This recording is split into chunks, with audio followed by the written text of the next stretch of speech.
"Sir, we don't serve people like you here." The words hit like a sword. Not because they were loud, but because they were delivered with such quiet confidence. He didn't flinch, didn't argue. He simply looked up, smiled faintly, and said, "Noted." It was a small town, the kind of place where everything looks clean on the outside, but prejudice hides just beneath the surface. The man had walked into the restaurant just after sunset. A slow Tuesday, empty tables, bored waitstaff. He didn't look dangerous. Didn't raise his voice. He wore a simple button-up, jeans, polished shoes. Still, they stared. From the moment he walked in, no menus offered, no water poured, just a cold shoulder and tight smiles, until one waitress finally said what the others were thinking.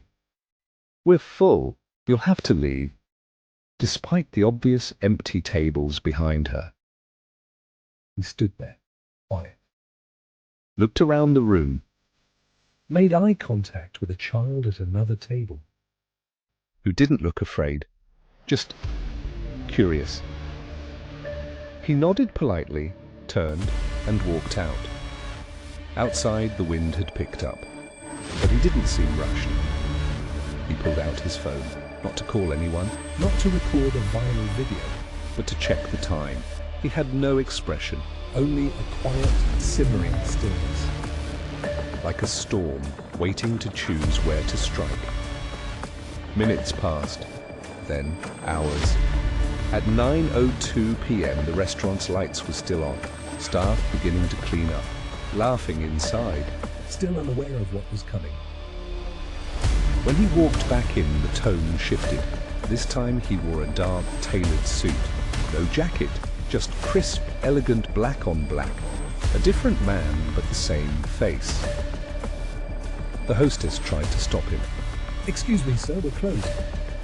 He didn't answer. Just stepped past her. His shoes echoed on the hardwood floor, one step at a time.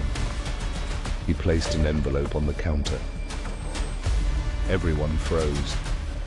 Inside the envelope were deed papers, stamped, signed, dated, and at the bottom, the name of the building's new owner, his name. Silence spread like a disease. The manager came rushing over, flustered. Words tripping over themselves. "Sir, we didn't know. This is a misunderstanding." But he didn't speak. Not yet. He simply walked toward the kitchen. Looked around. Paused by the table they had refused him earlier. Ran his hand along the edge of it. Then turned back. "Clean this place up," he said calmly. "You've got 2 weeks, then you're all done here." No yelling, no outrage, just the weight of absolute authority. Wielded with surgical silence. They never knew he'd been watching for months. He was a developer, not flashy, not loud, just calculated.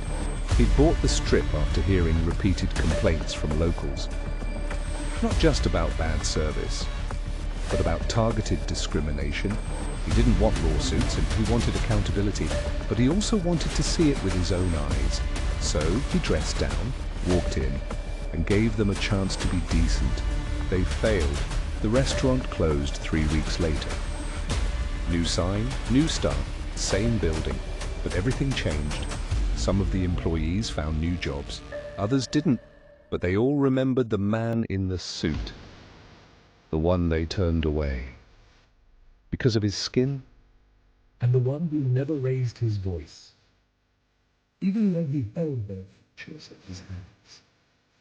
We're often told not to judge a book by its cover, but sometimes that book turns out to be the one writing your ending.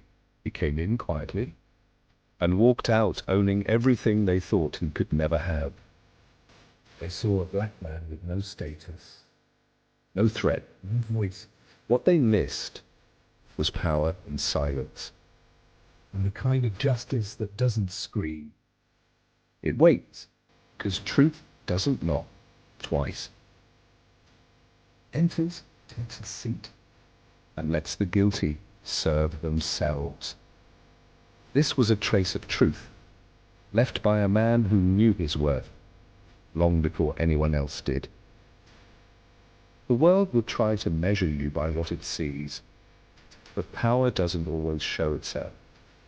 Sometimes it just waits and watches. Subscribe, like, and share for more captivating stories.